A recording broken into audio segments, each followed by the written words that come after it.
So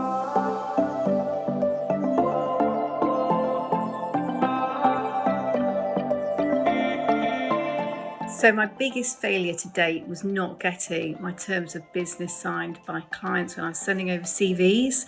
And although I was sending my terms, which were a legal document, without their signature, it didn't stand to anything. And I had more than one client backdoor me, unfortunately. After getting burnt in a previous business and having to sell my share, getting in partnership with the wrong person, some of the errors that I've seen in employment of managers make, and the experiences that I've had over the years, touch wood, we've kind of had no big failures in correct choice. My biggest business failure to date was a direct result of taking on a client project that I had no business taking on.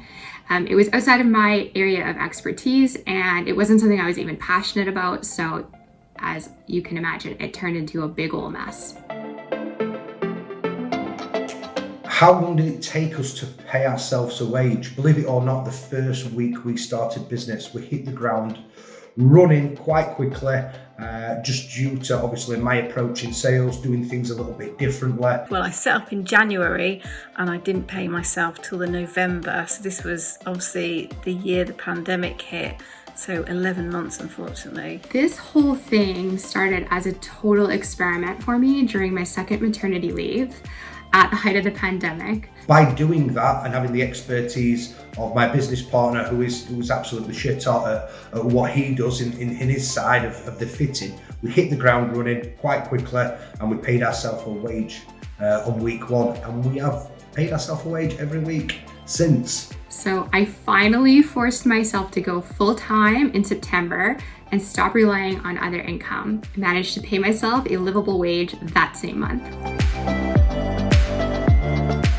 Where did I get my first customer from? I had a massive following that came with me, so I was very lucky, but actually my first placement was on the back of a cold call. And who said cold calls were dead? My first clients all came from LinkedIn. So as much of a minefield as it can be sometimes, it is definitely powerful. We got our first customer off social media. That was the first thing that we actually did. We opened a Facebook page and we kind of built that page for a couple of weeks, got friends, family to spread the word. And we kind of did that in the background just before the company opened. So we got leads through Facebook, social media, and that's where our first customer came from.